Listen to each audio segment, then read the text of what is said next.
What's up, everybody? Welcome to Vampy Book Club. Like I said, if you guys don't know what this is, you guys have been here for 49 episodes. If you guys don't know what this is, you might want to might rethink yourself sometimes. But let's see who I got today. We got Dollar Dell, and then our other Vampy fanatic, Triple B. Yo, what's going down, everybody out there in YouTube land? Yeah, so we are on issue 48, and let's just say it's another minor key. I think it's a minor key. I don't know if B thinks it's a minor key or not. I don't think. I don't know if Dell and them think it's a minor key or not, but I think it is. So, and then I'm. It's kind of fun that he's trying to build a universe. So he's trying. Man, we're talking 78, 79, something here, man. Hell yeah. Yeah. That's So awesome. he's trying. Yeah, he's trying to build a universe. So this is the first attempt at building a universe for Vampy. So, but yeah, this is before everybody else. Before Priest. Before all these other guys try to try to build universes. So we got Bill Dubé trying to build a universe for her. So he does. I think he's doing a really good attempt at it too. Right. To be honest with you. Yeah, for being back then, and then we got damn it, I always forget this guy's name. Caesar. Zizar, yeah, Zizar. So yeah, we got Zizar back from the colored edition from the last time. So we got Zizar and Bill Dubé on a little story about a doctor and two little guys. Where did these little guys come from? Right. But so I like the art here, like with because you guys mentioned to me about her like tattoo bat on her chest there. Mm-hmm. I'm like, oh, there it is. It's like almost in every portrait of her vampire being drawn. She's got that little tattoo of a bat on her chest. So that was supposed to be an inside joke for all the other artists to see, and for to see if they could get it past Joseph Tutane, the publisher guy, their boss. So pretty much it got passed. If you see it in the photos. So I actually didn't mind Zizar's art when I first took a look at it. I'm like, and then I'm like, but the more I looked at it and then looking at it in the actual issue, I like it a lot more in the actual issue. Like we said, PDF doesn't do it enough, give it enough justice. Yeah, I think the art's actually great in this one. Right. Like I like how he's doing different things in this in all these different panels. Right. Like you can see action here, like she's really like this line art jumping down, but then she turns into Vampirella. There's going to be other panels where we get to see her with actually bat wings as Vampirella, where she's actually got full bat wings in this one. Right. So this is the first. Actually, that would be another kind of key because it's the first time you see her with the huge wings. Yeah, as human form. Yeah. Right.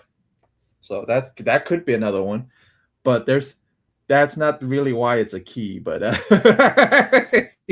there's a mention of something that her abilities or her something about her blood abilities can do. Yeah. So yeah. So that's why I mentioned there was a key last week, and so it's three. So we got three keys coming up. So previous one, this one, and then the next issue we read is going to be another key.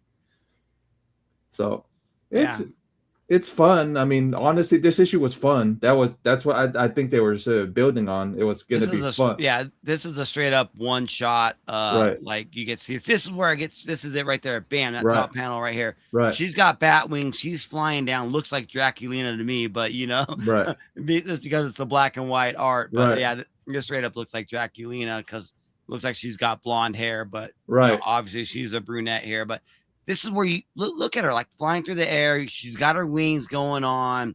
I mean, Cesar right here absolutely brought the sexiness to this cover. Right. Or to one thing with Cesar, what a lot of people say, one thing with Cesar and Gonzalez, Cesar makes her look more athletic, and then And then like I mentioned this before, Jose makes her look like a cover model, supermodel type.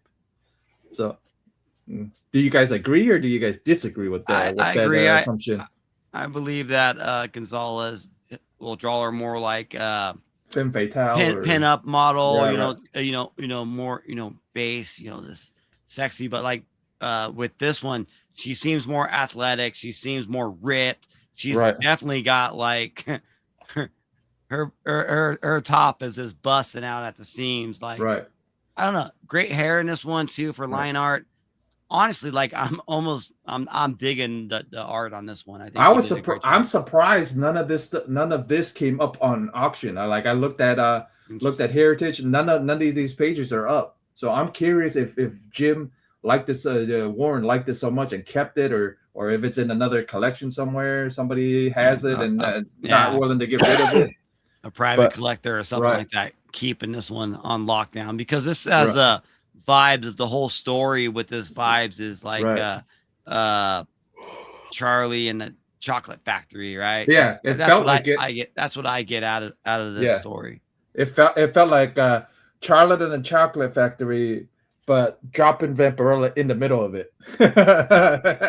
I know, because she's so, what's going on so far in the beginning of this book is like, I'm freaking thirsty. I need to, what human am I going to take down? But her code, because we got the code from the last one, is that like it has to be a bad person, an evil person, a murderer, or child, whatever. She needs to go ahead and like take care of the evil, and like she can't find any evil people, and then all of a sudden these two people walking up with a doctor, and then they go into like a sewer type drain, and like, where are they going? She's gonna follow them down, and so this meets Atlantis meets Charlie and the Chocolate Factory, pretty much. Yeah. So, do you agree with B's explanation of this? To a point, to a level, I can see where he's going with that. So, absolutely, with it, so it's good. It's cool to see her and like kind of like ascending down into this area with the human form with the wings coming out.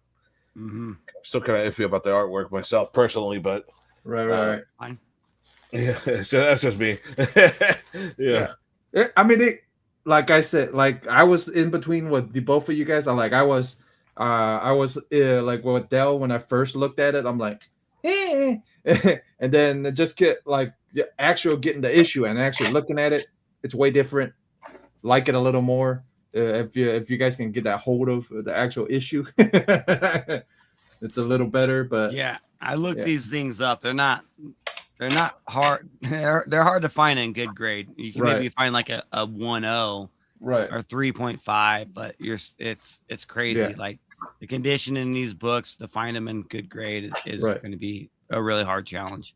Definitely. I had the whole run at one point, and and Jeff saw it. It's like as far as like high grade, like super high grade, it can be a little challenging. It's like mine were kind of like yours are mid or somewhere in between mid and high grade. It's like because he's Jeff seen him was like the only like even when I had Vampirella 1, that was when I had it sent out to get graded, that it came back a 6.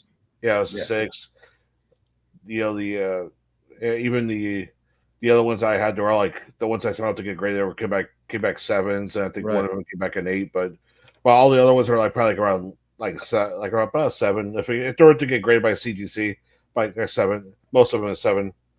By CGC standard.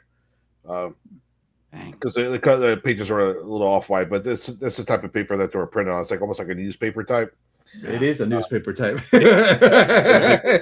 It's even with keeping it in the most climate controlled area, it's just unfortunately that paper over time will considering it was from the 70s, it'll just yellow. It'll naturally just yellow a little bit. It's kind of hard to keep it preserved and to stay white 100% the whole time. But it's this story so far it's like it's kind of interesting to see here. She's like kind of almost like, for like a better term, lurking around. It's like, who's gonna be my next victim, because I'm thirsty over here. I got to make sure it's a at least they don't mention no more serum bottle. No more. It's steered away from. It's like they're steering away from the whole serum thing to keep her from being thirsty.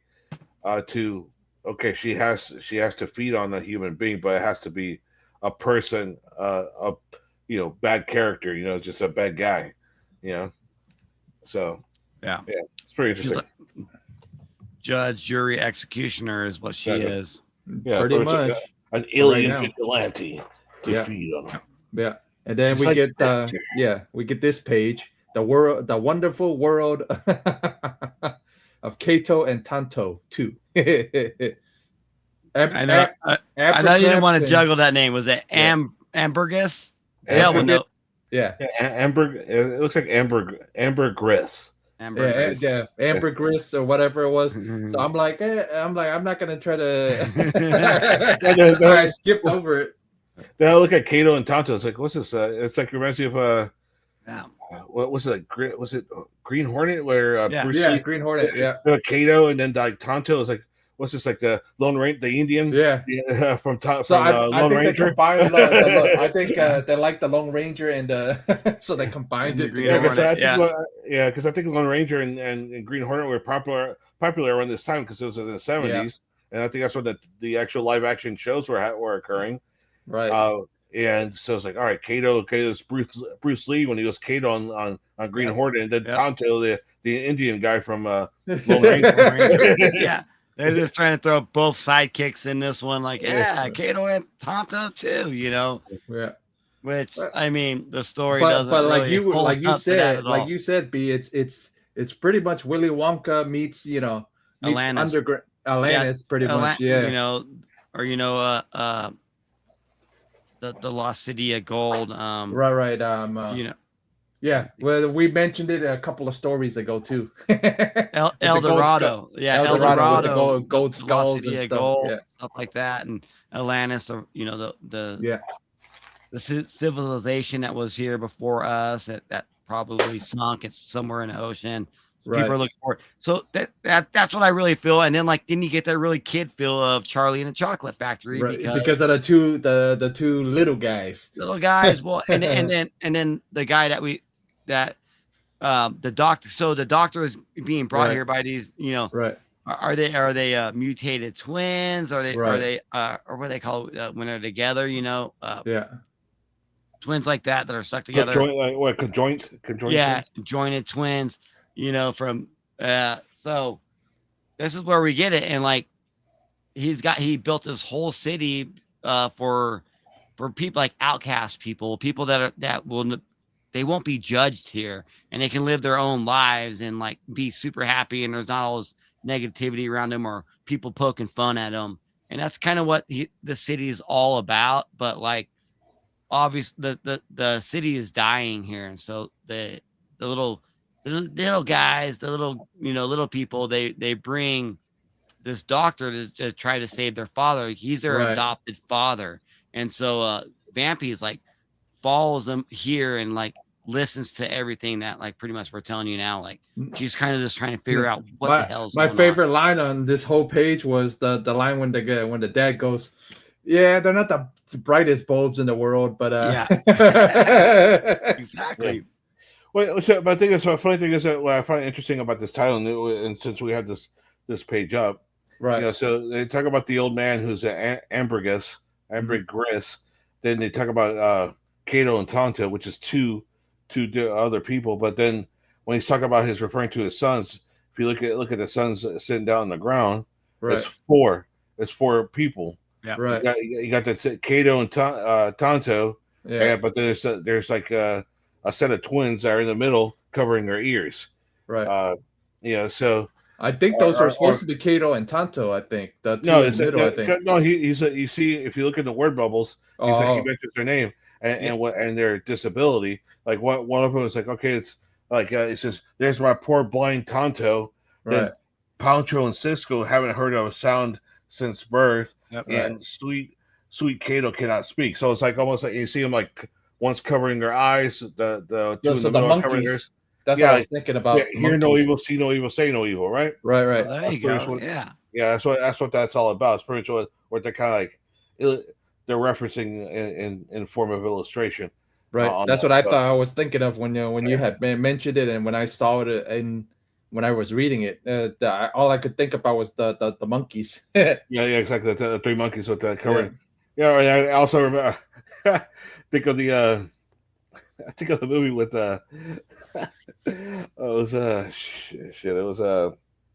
Richard Pryor and Gene Hackman. Gene Hackman. Yeah. See no evil, hear no evil. Where one was blind, one was deaf, and like, that was the best movie. That was so funny. Yeah, I think of that. Yeah, one of my favorite ones too. I love that movie. But well, another funny thing is this doctor's gonna come in handy for next issue. So so that's all I'm giving you guys a little bit of a clue for next issue. There was something at the end where I thought maybe he might be sticking around. When I was reading it. So, but I get what you're saying, Dale. Like, like the see no evil, hear no evil. One can speak, one can't. This is I didn't notice that before until you just now did. But they did illustrate this with art there and those guys. Exactly.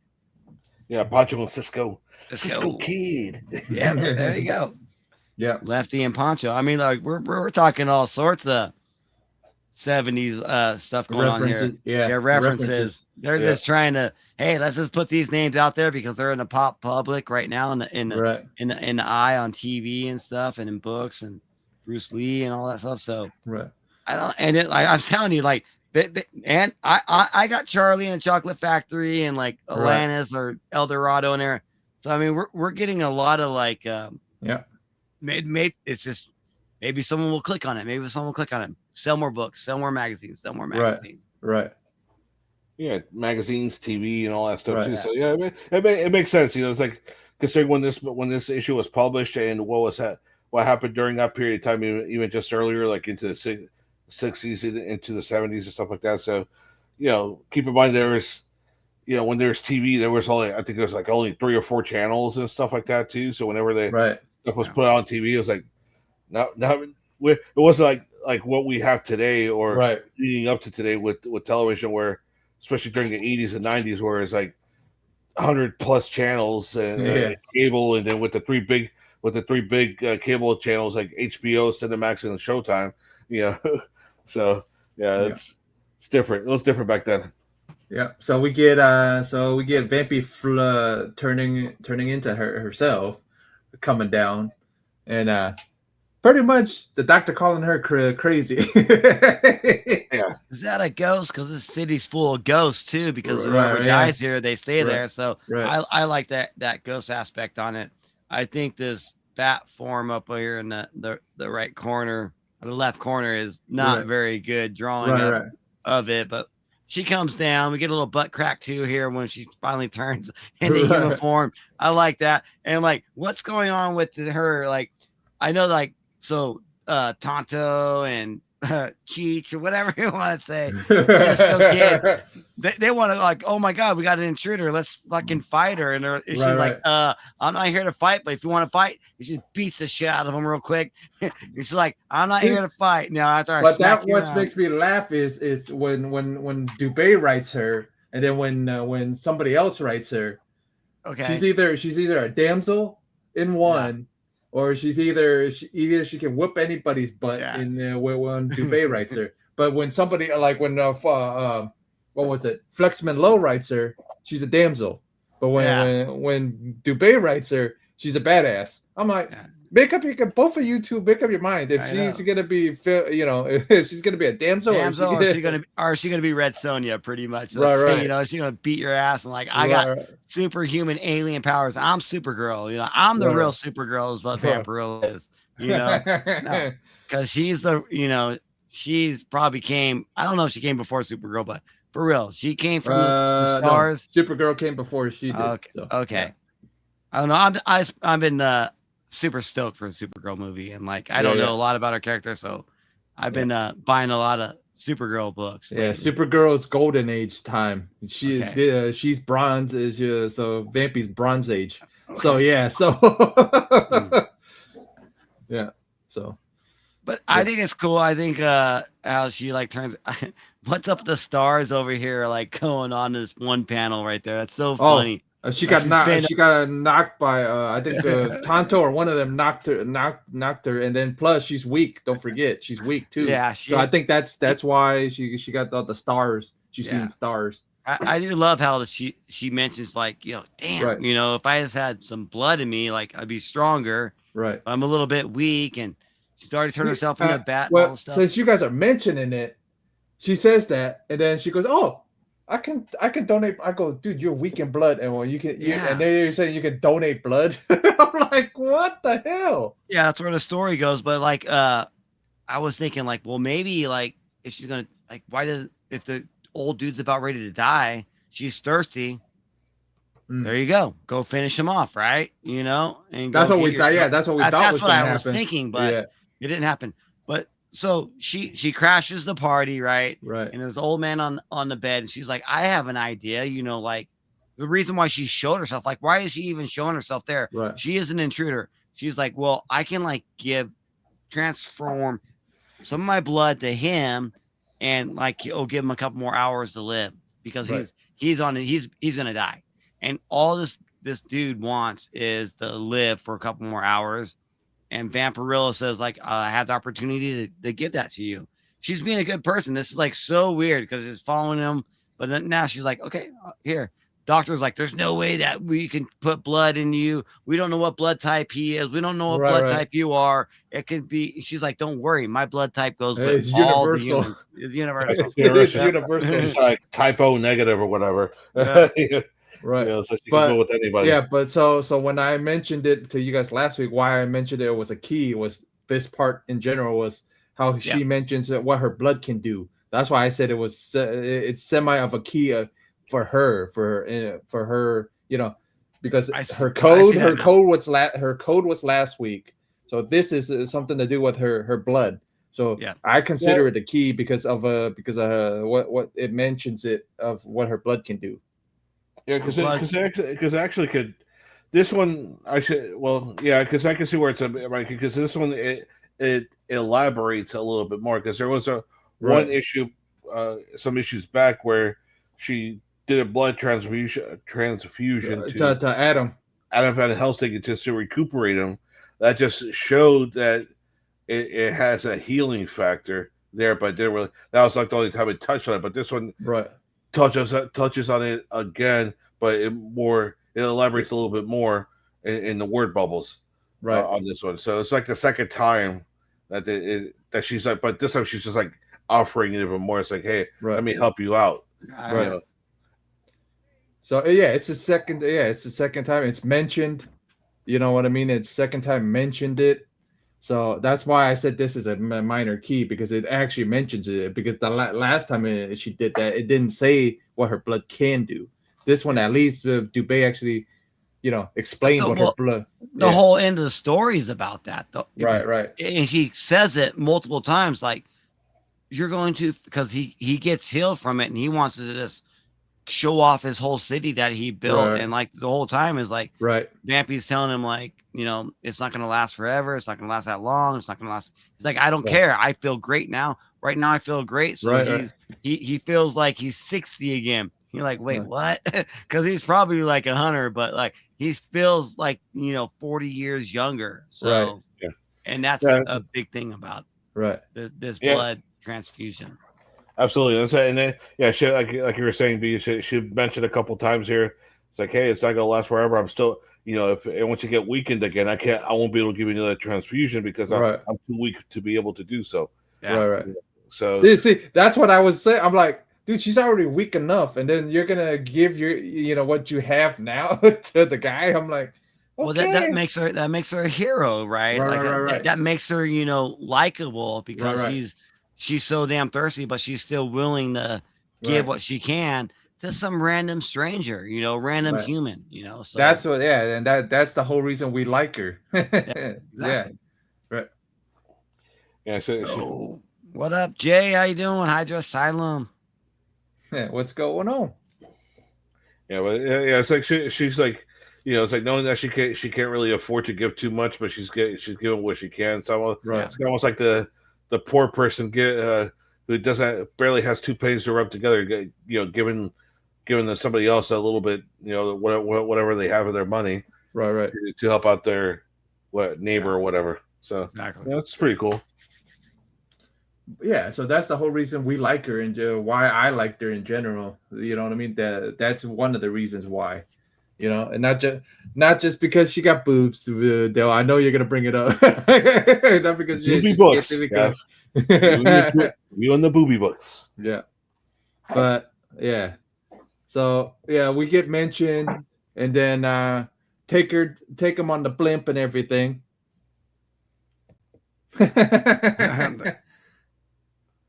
The old guy has a hat like Wonka. yeah.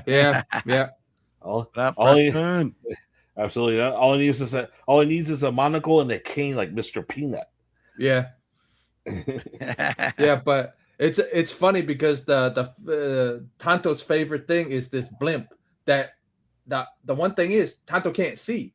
So how and then the old guy goes, you don't want to mention to Tanto he can't see or he can't drive this blimp or something like that. Yeah. So I mean, this whole story is just like him fun. Walking through. Yeah, It's a fun story. It's a one shot, I would say. Maybe tie in a little bit with Pendragon, and because we find out at the end where Vampy has been, why she's been hiding. The cops are still searching for her. So but this is kind of a step out of what's really going on with her with Pendragon, Adam Van Helsing, and obviously we'll get somewhat of a little bit of stuff next week with everybody. So it's kind of like a filler issue, I would say, a little one-shot story, but it's because maybe she's on the run, so that why she's on the run, she has adventures, and this is an adventure that she has. And then pretty much she mentions it again, telling the old guy, goes, hey, this ain't gonna last. It ain't gonna last forever. My blood's not gonna last forever. It keeps on mentioning it. He's like, I don't care. He's like, I feel good. He's like, if I'm going down tonight, I'm going down, swinging, partying. Pretty much. I'm going down, showing everybody my badass Atlantis city that I made. He's like, I want to show her, because it's all about fun there, and it's all about them having a good time, just being happy, and there's no negativity in this underground city that he built. And they say when you die there, your ghost will haunt there as well. And I thought that was kind of cool, because what happens here at the end too, he gets reunited with his wife. His wife died there too, so pretty much. But Zizar's, I'm wondering if Gonzalez helped him out with that little pager. You know what I mean? I think we're talking about this nice pencil work here on the right side on the top. The whole book needed to be like this. To be honest with you, all the panels, you should have time to do Vampy like that on everyone. Because if you look on the bottom, it's just it's not there. The details aren't there. I can see the both. They look familiar. They look similar together. They look the same. But one's more detailed. The top one is super detailed. But the other thing is, I'm wondering if him and Jose worked together, or if another ghost person helped him out a little bit on this one, because it looks different. It's not the same. It does. That freaking one panel right there of her. It looks like there's so much time put in it, so much detail with the pencil art. Because reading about Jose goes, if Zizar asked him to do one panel, Jose probably said okay, because he doesn't care. He would rather do one panel than a whole, a whole freaking issue. So I because it almost looks a little like Jose's stuff. That's why I thought it might have been Jose that may have helped about, or the Jose's ghost guy or ghost artist. The ghost artist. It kind of does look a little bit different, especially maybe the PDF doesn't do it good, but when you kind of got these ghost pencils, it's almost this looks like a sketch art real quick, and then they got to go back and then detail it and everything, but like they didn't have time to go back and detail it, so that's what you get. But then you get one panel here where, man, Vampy's just looking great, and their hair, I mean, it's super detailed shading in it, and everything is great. And then the Zizar stuff by itself looks, you know, compared to that one panel, looks like, you know, but it's like just that one panel you know, it's like, damn, it's like, where was all that, Cesar? if it is you. I know, that's what I'm saying. Like, maybe he didn't have time. If it was you, like, not enough time to do everything in this. Yeah, and maybe so I just thought it was funny that you know that Cesar's Vampy looks like that, and then that one panel, I'm like, huh.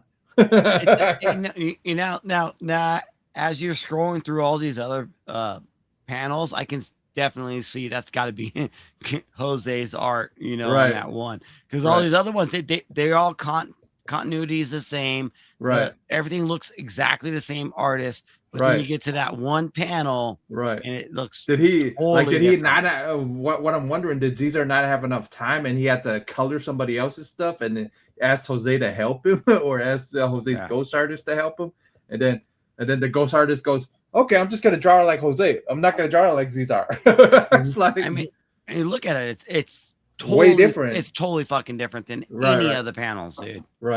Yeah, I agree. It was completely different. It was like a different art style altogether. Yeah, because as soon as I flipped through it, I go, that's what caught my attention at the last page was that one panel. I'm like, that's not good, man. If we're flipping through this thing, and then as soon as we get to the last the first thing that your eye hits is that one panel. That one panel. Yeah, it feels like that panel is a cover art panel, and all the other is an interior art. That panel right there makes it look like it should be the cover of the freaking book, dude. To be honest with you, that's how detailed it looks compared to the interior art. But like I said, he probably mentioned it to either Jose or Jose's ghost guy. Go, hey, I can't finish these pages. Can you help me out with this one page? And Jose goes, if it's one page, okay. Yeah, okay, here we go. Yeah, because how lazy Jose, not lazy, but he doesn't like doing stuff when he's forced to do it. So, but if you probably ask him to do something, he'll probably do it with no ifs, ands, or buts, because I read his damn bio book, or his autobiography book. So it's like, I'm like, that's probably what happened was Cesar went to him and goes, hey, Jose, I need you to do one panel for me. And Jose goes, okay, just one? Fine. Mm-hmm. Yeah.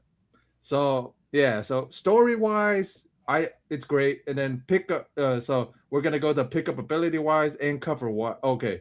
So did you guys see it's supposed to be a perfume bottle. Enrich did a perfume bottle on this. Can you see the outline of the perfume bottle? Now I see it. I was wondering what the bleep this was. I'm like, this is, wow. I'm like, she's got to be in some sort of box or coffin. But no, I can see it more now that you brought it up. You can see the outline, the rats on the outside of it. Yeah. But okay, it's a weird cover. Right. It's supposed to be a perfume bottle. And then I'm looking at it. I'm like, at the PDF, and then I grabbed the issue, and I'm like, oh, okay, now I can see it. And because the freaking because what the PDF is blocking and the words are blocking is the square, you know, the other half of the bottle, so you can't tell it's a bottle. Yeah, but it's supposed. It's like the between the lettering and stuff like that. That it's a dark scan, right? So you still can kind of, if you really look at it at the scan, is that you can kind of make it out, but you really have to look at it. But it's like, it's the scan's a little dark, and then the wording is kind of covering a little bit of the decorative little cap that goes over the little sprayer on the bottle. So you can, it's like, oh well, you can, if you don't know what a perfume bottle looks like, you kind of like wonder, or a what cologne bottle or whatever it is. Yeah, exactly.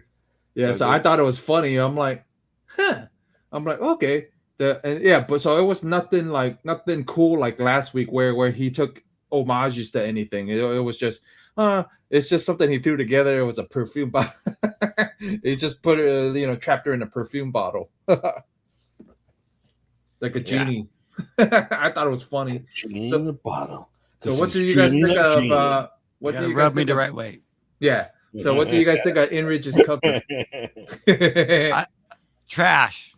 Trash. I'm going trash.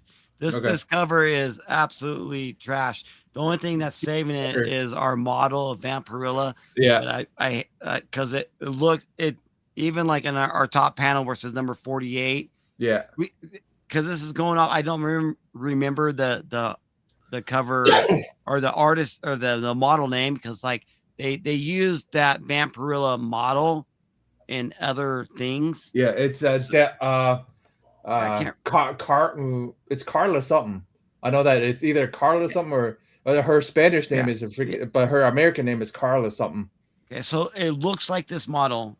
So that's what's good about it. Like even like you can tell with that weird angle over her face. Okay, this is still her, so I like that. But like the execution of this cover is like I said, I didn't even know it was a bottle until like these. I'm like, what is she in? It's so hard to see. Right. We don't need a bunch of rats on there. Like, I don't know. It's one of her 5, 4 out of 10, maybe, Okay, I agree with that. It's a 4. I mean, it's not Enrich's one of his best covers. It's at least Vampy's on the cover. That's why me and B are giving it a 4. At least she's on the cover. and I'm digging that it's the same model. Like, so you have their same facial features and everything. So the continuity of that same model that is our Vampirella on this and during this time in the 70s, late 70s, that's why it's good. But like, come on, give her something else better. Like this is this weird, and there's no rats in this freaking. Well, maybe in some of the other stories. In this story, there's no rats in the story, and no perfume bottle. It makes no sense. Right. Get your shit together. The whole total package has to make sense. If you're gonna give us a cover like this, make this cover be part of your story. Let's have some flesh-eating rats in there, you know, and maybe some sort of potion in a bottle that you got to spray on them to kill them or something like that. Then that makes sense. But right here, what we get is this a cool, it's a cool looking cover, but it has nothing to do with the story. All right, Del, what are you thinking? Yeah, about the same boat as you are. It's like it's not my favorite. It's my least favorite so far. Yeah, I'm like 3.5. I'm like okay, all right. So we're all in agreement. It's a freaking 4. It's a 4 for Enrich this time. But I mean, if he's done most almost all the covers so far. So if he has a couple bad ones, it's okay. He's done. Totally true. Yeah, if he's been he's gonna do the whole freaking run. I've researched the whole run. He does almost the whole run except for a couple issues. So so if he has a bad cover, man, it's fair because dude, he probably had a painting sitting of her around and goes, "Hey, here," not thinking he would say yes to the painting. He probably like Frazetta said, he gives him 3 paintings and he picks the freaking worst one. The person picks the worst one instead of picking the one that he likes the most or the artist likes the most. And with that being said, Jeff, like now that you say that he's done most of the covers, then I can see why they will Warren would pick like covers for certain magazines or certain stories, because we've seen great freaking covers that doesn't match the story. So there's probably some overall editing from the publisher, stepping in and be like, no, I want this cover because I like this cover now, even though that cover is supposed to go with Headhunter, especially Headhunter, the Headhunter one, the Headhunter story. The Headhunter story, about this before. The Headhunter story gets, he got another guy to do it, but he saw Enrich's cover. He goes, "Oh, I like Enrich's cover better." I go, "Yeah, but the Headhunter story's in this issue. Why would you go? Why would you push it all the way down to issue 90 something and give it that cover for no reason. And the story's not even in it. Exactly. So that covers a 4 from Inridge. I mean that he's bound to have one bad one if he's doing the whole run. He's bound to have one bad one. So and then we're grading it on right now pickup ability. So Del, your score for pickup ability, because you're the non-vampy guy. Well, it's still pretty easy to pick up, but as far as story is concerned, because it is because like even kind of touching on last issue, since last issue was like a one-shot sort of thing, and then this one's starting over again, so it's still pretty easy to pick up. Okay. On it because it just shows her in the new area. Yeah, so I'll just go with that. It's still pretty easy to pick up. Okay. Because it's even though the ending kind of leaves it, I feel like the ending is a little open ended. Right. Well, yeah, but the open ending of the ending is we're gonna jump into 49 because this guy Dubé is trying to build a little universe, starting to try to build a universe right now. Yeah. So it's gonna. So these issues are going to lead into like a little universe that he's trying to create. But it's pretty easy to pick up. Yeah. Okay. So a solid pickup ability wise 8 because it's easy to pick up. So yeah, we'll give it an 8 for pickup. What about you, B? Agree with that or disagree with that? With this issue, I totally agree. It's an 8 pickup ability because there's really nothing going on that you need to know about the past. Right. So it's easily a pickup book because like you can just read it and like not even know who Vampirella is. Right. They let you know right away she can turn into a bat. She's a vampire. She's thirsty. So that's pretty easy to follow. At the very end, what I do like about the book, is that they give us what has been going on. So like even a new reader maybe not know what's going, it's a good story, but the very end, it gives us reoccurring readers, right? The story building, the universe that Dubé is trying to bring in here, because it's been like 4 or 5 issues where we had this major catastrophe that happened with assassins, them getting shot, Pendragon and all that. So at the very I'm telling you, like the last couple panels, it tells you, okay, I need to go find Pendragon. I've been away from him too long. And so like, it's a full circle story with this story just being in the middle of the overall picture of what's going on with Vampirella. So yeah, pickup ability 8 all day long. And intriguing wise for us readers and knowing what's going on, because we've read them all, like it's building up. It's getting to a 9 to me. Like the anticipation is like I think your next week's score is going to be a 9 for sure, because it's gonna it's actually gonna push it. This story pushes in a little bit of next week's, and I think you're gonna get you're gonna really like next week's because something happens. I'm just gonna say something happens. You're gonna like it. That's all I'm gonna say. I'm telling you, the anticipation is building. It's building up. It's building up. It really like is. It. Yeah, gonna like it. Yeah, you'll love it. Yeah, but you can be ecstatic. All right, though. I know you weren't a fan of the art. So what's your score on this art? Yeah. No, this is kind of. Go ahead. Give it to us. Give it to us, man. Give us the 1-2. I was just like, I was scoring this one kind of low because it was like. That's fine. Just give it the right hook, the left hook. It was just inconsistent on it because like I look at the first page, it was pretty decent, and then when you start going in, I was like, it's like it goes from like decent to like kind of bad.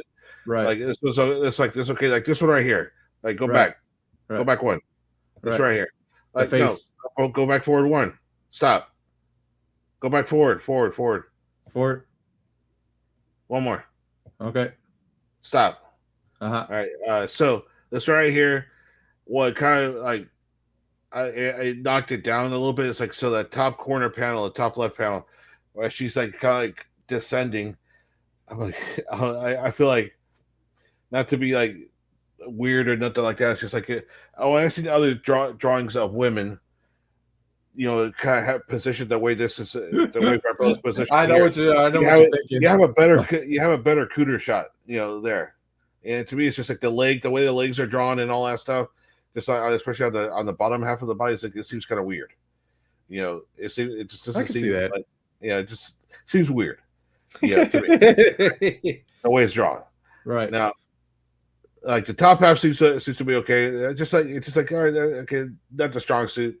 Then, you know, like even my face, you go down to the bottom middle one, right? The bottom middle panel is like, okay, decent close up face, and then like other close ups aren't that good. It's like, and then even the one that we all talked about, where it's towards the end, where it's all that one panel is like seems to be more shaded, right. Nicely shaded and all that. We'll bring it up real quick since you're mentioning it. Yeah, that's what I hear. It's all nicely shaded and the whole thing. It's obviously a different type of. It has to be a different artist. It can't be the same artist. Yeah, because it's like how you go from line art to it looks like almost like a charcoal. The way the hair was shaded, it's like using charcoal to shade the hair, or even draw this out. You know, I'm sitting there, it's like, yeah, I don't know, man. It's like, so I would give it like a 4. Okay, because he's not a terrible artist. It's just right. Seems like this one. Well, I don't know. Maybe if he colored it, it would look a little better because previously he had colored on his issue previously. Because even this one panel that shaded kind of differently. It's like he must have had used like charcoal on the paper, like used like a charcoal to color, and charcoal's not from all the artists that I know that use charcoal to it's not draw easy. Stuff. It's not easy, and it's not easy, and it's very. It gets very over everywhere. Yeah, and it's time consuming. Yep, my point is it's time consuming because it takes a minute. You have to make sure everything's shaded right and all that stuff. Because you're doing portraits using charcoal, portraits of objects or people. So and I try using charcoal when I took art class in high school. It's like it takes a minute. You get it takes a minute to really get it done right. Yeah, but like we were saying. Like me and B were saying, and you were saying, it has to be a different artist. It had to be either Jose or either Jose's ghost artist that helped them, because there's no way that you go from this stuff, and then go to that stuff. It's like if it happens to be if we're wrong and it happens to be the same person, it just shows that he's a completely different style depending on what on the medium. What the type what he's using, the utensils that he's using. To draw with. I mean, if it is the same guy, I would have rather have him draw with charcoal the whole time. If he could do that with but it probably, like you said, probably time consuming, and it probably would have took him longer for all these issues or all these panels. Exactly. to draw 14, 15 pages, it's like using charcoal each one. It's a pain in the ass, and it gets all over the place. Right. And getting charcoal on your damn fingers all the time. So you've given it a 4. I can see that. Well, so what do you give it, B? Since Dell's giving it a 4. Dell's a little bit harsh on this one because with the whole story, like imagine trying to draw a fucking underground city. Let's draw flying machines, everything. Right. There's so much going on in the background. Give him a little bit of leeway for this. I'm going to give him a leeway on it because, like, he had so much. He had to build a damn underground city, draw it, and who knows how much time he had to do it. I think he did a really good job. I'm going to go ahead and give it. I'll give it a 7. 7, which means is like glad I liked it, because even though like he had so much to do in the backgrounds too. You draw the city and then there's backgrounds of like machines flying machines, the air, the was it the Zeppa? What was it called? The Zeppelin. Up? Yeah. Zeppelin. Yeah, the Zeppelin. And so it's like it's a little bit wild, dude. And maybe he has some ghost story. There is some good panels of Vampy on this one, which I really like. I love. Okay, I'm fucking loving that tattoo on her boob. I like once I see that thing there, I know it's legit. I know it's real. I'm like, okay, here we go. And Dale you can clown as much as you want on this panel right here, but this panel right here is stunning. I love the spread eagle. I love the cute shot. I love where's her nipples at? I don't know, but man, I love the belly button too. We got right there. Love the cheeky right here, the butt bend down, looking down. This is what we see today, and comic artists are copying what these panels right here today, right now. And that's why I dig it, but that's just my style, my type of what I like. And I don't, there's no wrong answer to anybody. You can say it's a 4, you can say it's 0, you can say it's a 10. It's all up to you. And I'm not trying to, say, no, you're wrong. No, you're not wrong. That's what you like. That's what you like. But 7 out of 10, love it, dig it, and there you go. All right, so you gave it a 7. Now it's my turn to rip into this a little bit, but I'm not gonna rip into it. I'm not gonna rip into it too much. But you guys brought up pretty much everything I had. I had issues with it. So pretty much, like, this is okay, but there's certain panels that drove me a little bit of bonkers. Was like her face. There's a couple of the face ones, but but nothing too bad. Like this one down here. All I could think of was thumb face again. The little bottom panel beside her eyes. That's weird, because I think that's more of a shading. I like the shading on this very bottom middle panel. It looks more like the shading on the other panels that, like, we thought may be a Ghost Rider. So that's different perspectives from different people. I see that one more like I like it. I honestly, I really do like it, because, and then you go to those other shading panels, it's more detailed. It's I'm not going to be as harsh as Dell to give it a 4, but I'll give it a B gave it a 7, so I'll give it a 6. I'll be nice. I'll give it a 6. I'll give it a 6. But it makes sense. It makes sense where we all are at on this one. So I'll give it a 6. But I agree with B's assessment of it. We don't know how long he had, and we don't know how long he had to create a whole freaking pretty much underground world, like you said. Yeah. So yeah, that's why I gave it a 6, because you don't know how long he had. You know what I mean? And I like what Preston says too. It's like these artists back in the day, they didn't have a computer graphics to help them out. So to actually doing all this with their finger and pencil and drawing this thing out. And like nowadays, like they can outline all of this stuff and then just upload it to a computer program, and then they can like easily like make the lines cleaner, do whatever they want to it. So yeah, we're talking like art before computer graphics. Exactly. So, not like Mark Spears. It's all digital. No, honestly, like Mark Spears, he fucking like, okay, Dale, let me let you know a little bit of inside industry, because I know about Mark Spears. So Mark Spears he'll draw everything out on his paper or whatever, then he'll upload it to his program, and then that's where you'll get all the crazy colors and stuff. But all the line art he does on paper.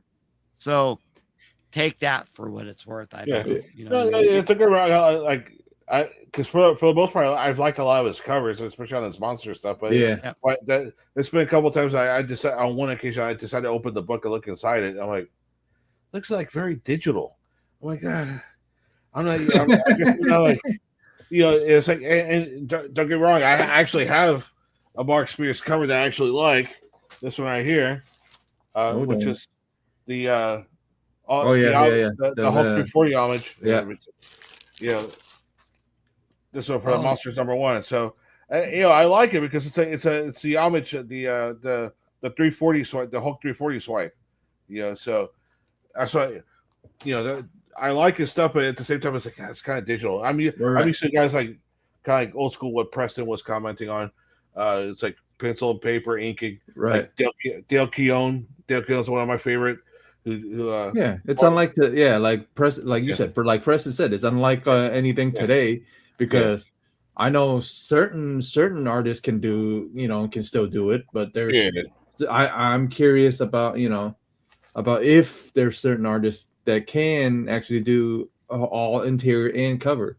I imagine these guys had to do cover and interiors. Some of them. So it's like Jusco, right. Man. Oh man, he did. Jusco was great. Yeah, it's amazing. Cool.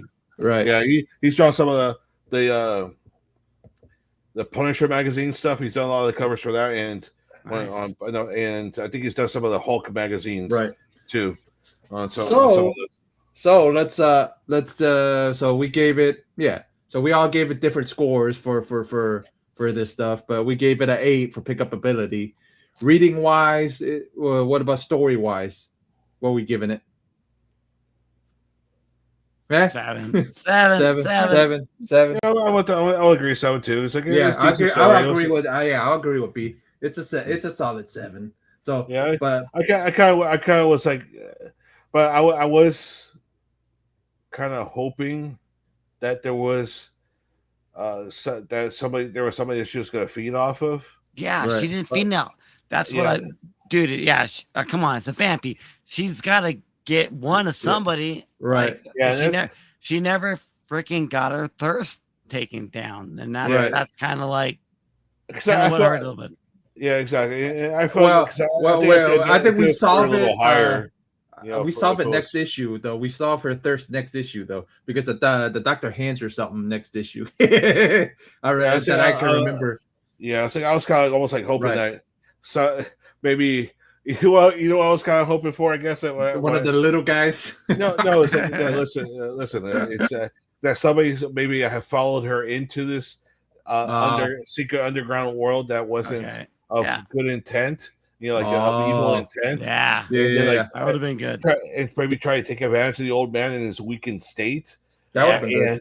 And then she gives this guy, the old man, a blood transfusion initially to kind of give him a few extra hours of joy and life, but then but she's at the same time saves the old man again, twofold, because she saved his from this evil person. Yeah, that would have been great. That's great. That's a great ending of the story. Yeah. You should have wrote it. That would have been awesome.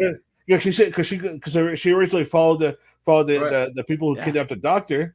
Right. Somebody follows her. So she follows them in because she's thinking something's bad's going on. At least that was her initial assumption. But after she watched carefully, no, that wasn't the case. But somebody followed her in. Right. That had because she was I think like an alleyway. So I think it could have been a little bit better if I would have personally scored it higher. But it was still a decent story because it showed the more of her caring side. Yeah, the more of a humanitarian type of thing. Right. To help save a life and at least give somebody like a one last joyride in a way for during the last hours of life. Right. So we gave it a solid 7, and then so we get next week's issue. It's a key. This one for sure. It's a key issue. Next week we get the Blood Red Queen of Hearts next week. So this is next week's issue. So we get the Blood Red Queen of Hearts, and there's another. I believe it's an Enrich cover, but I have to make sure. But I believe it's another Enrich cover. But we get the Blood Red Queen of Hearts. We get another Gonzalez page again. I think it's Gonzalez and somebody else. You can tell because the monsters are not Gonzalez because they don't look like rubber suits. Actually, that's not too bad. Yeah, that's not bad. And then it's the Blood Red Queen of Hearts is on here. And then we get the interior panel. I'll show you guys at least one. So this is the first panel of the story. But I already sent it to you guys already. So, yeah. And put it for tomorrow, next week. So, yeah. I think B's going to be happy. We get somebody. We get some closure for some parts that we didn't get closure to. That's all I got. That's all I'm saying. But B's gonna go. Woo! It was fun. Yeah. Honestly, I was looking fun. All these little previews for next week, man. Wow. Yeah. Can't wait to talk about them.